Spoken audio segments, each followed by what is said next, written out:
The visuals are a challenge. Everybody says they want visuals in the ayahuasca experience. And I gotta tell you, no, you don't. Because it's not just a visual you get. Before you have the visuals, first you have an emotion surging through your body. And it's an emotion of reality. That comes to you first. That you've lost your ego, you lost your third dimension groundings, and you're losing control of your body, and you have to give yourself and ride this thing. And some people take, LSD or whatever, pharmaceuticals, and I'm telling you, it's a totally different experience. Ayahuasca is a religious ceremony where you set your intentions, you make your prayers, and you ask the deity to come into your life and to show you vital and essential information for your soul and your healing. And don't come here unless you want to be healed, because that's the most serious and most important thing to do. And the whole purpose of feeling love and connection with everyone is only for healing. You don't come here for visuals. The visuals don't really heal you that much. The visuals almost get in the way of the healing message, because what you're shown in different phases of the vision is, now that we've worked on you to heal your body and told you you have this healing powers and asked you to heal people in the room and heal people in your life and your family and work on your shadows, now you ask for it, you're going to see what you asked for. We're going to show you what eternity looks like. And it's not a third dimension graphic and not a thing. It's an emotional firework display where you know exactly what's being communicated to you, but there's no actual face or form. The only time they actually get to the scary part of the visuals is when you're shown what's going on inside of a nuclear reaction or the nucleus of our atoms. And you're shown these constantly evolving bubbles of fierce, explosive activity. And what you see is, and you're told, nuclear fission, nuclear bomb. And the whole universe is this nuclear release of energy. You say, what am I looking at there? What is that? It's so incredible. And they say, this is what nuclear war looks like. Because in between these balls that are exploding and going into other balls, you see a stylized skull just for a second.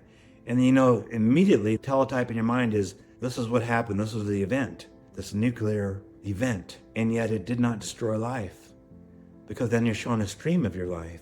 And it looks like a very strange stream of electronic cubes.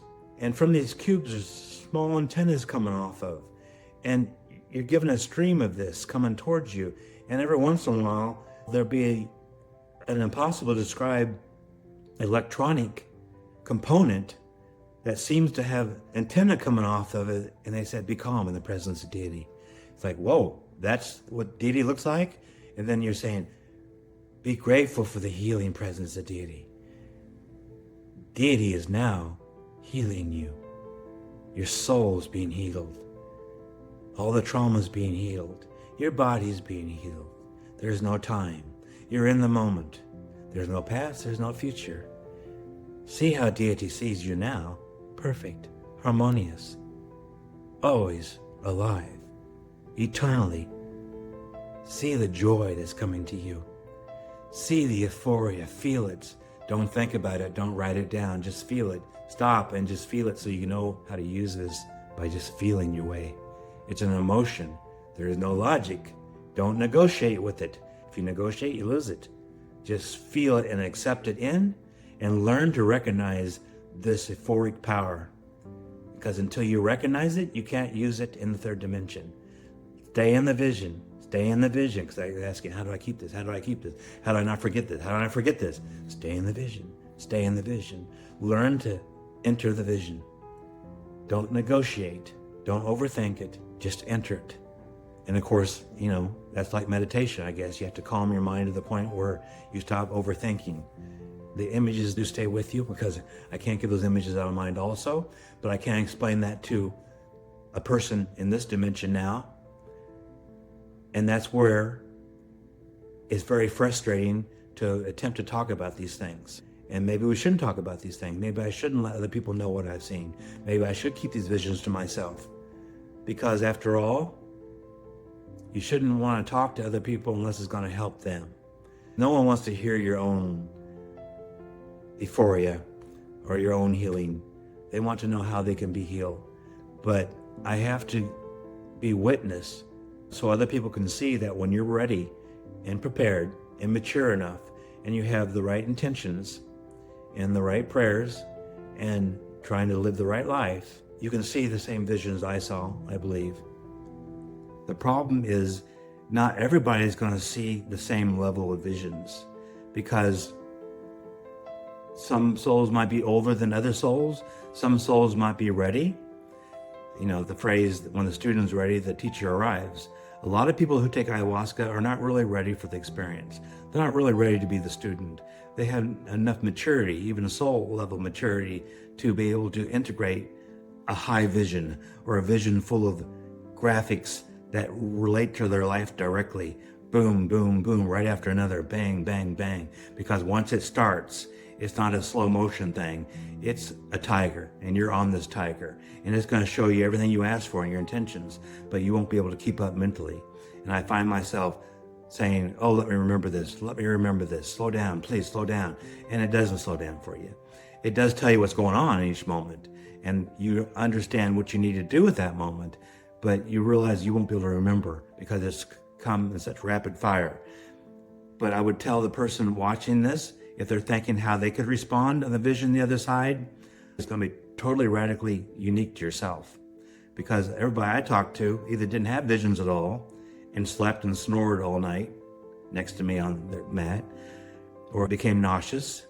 And the few people that did have visions, which were maybe 3, 4 out of 24, they were like grasshoppers, turning them upside down, playing with them, jokesters, tricksters from the forest, panthers that come to them saying, oh yeah, you're doing great.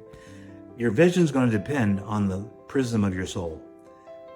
It's going to depend on the level of your maturity.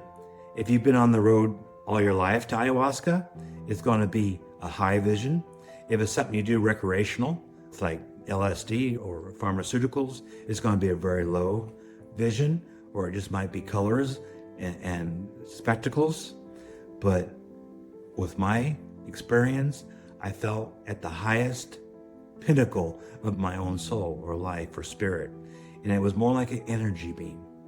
And even though I didn't see images of the third dimension, what I saw was the spirits of God dancing around you in happiness and joy.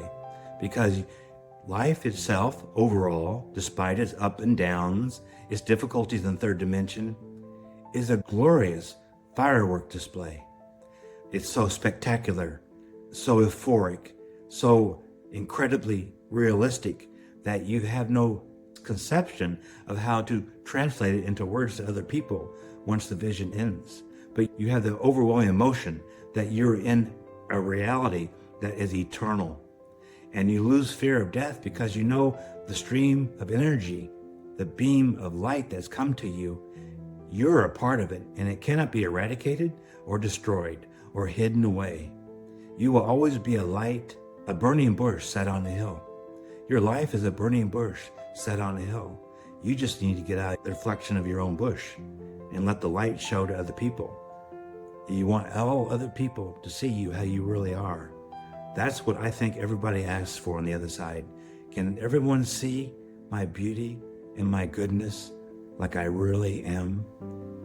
And then the answer comes, yes. Now everybody will see you for the first time and understand what kind of soul you have. I think we're all on a mystical path.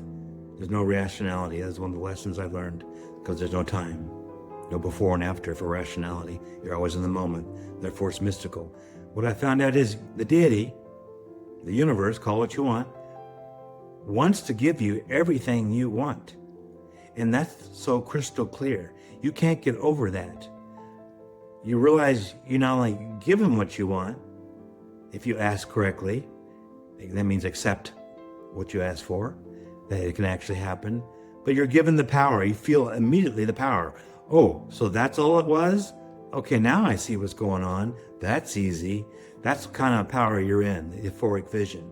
But in the third dimension, we're all are afraid of asking. We're afraid of accepting ourselves, how much we're loved, what kind of future we can have, how everything we want we can bring into our experience, as long as we learn to love correctly, learn from our lessons, do the hard work on the path, constantly be mindful, set our intentions in the morning and the evening, and have a conversation with your root soul or the universe itself, because it's your friend. Learn to make it your friend. Do not be too wrapped up with your ego in the third dimension, because you can't get rid of your ego. That's just another form of attachment, trying to force yourself to get rid of the ego, or try to force yourself to become a better person. You can't force yourself. That's attachment to forcing yourself. It doesn't work that way. It has to happen naturally. You have to not be afraid to be yourself. And if there's something radically wrong that needs to be worked on, you can do that with intentions. And if you're prepared to go on the other side, you can do that too. I was basically told it's for a mature soul or a mature person.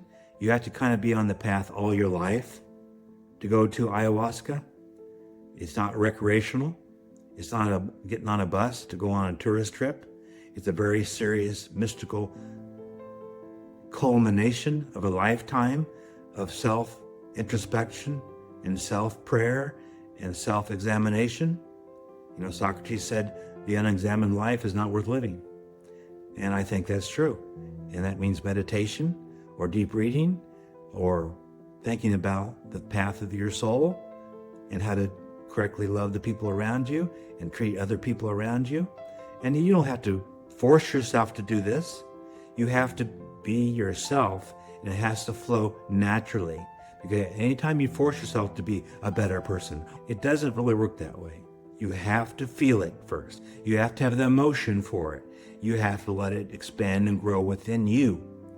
And maybe go on the other side when you're ready can give you this overwhelming high consciousness, euphoric understanding of your spiritual power.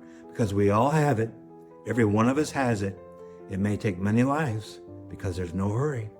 We have all eternity and there's no time. It's something you should embrace and let that work for you and not against you, because it's already happened. We're already ascended masters.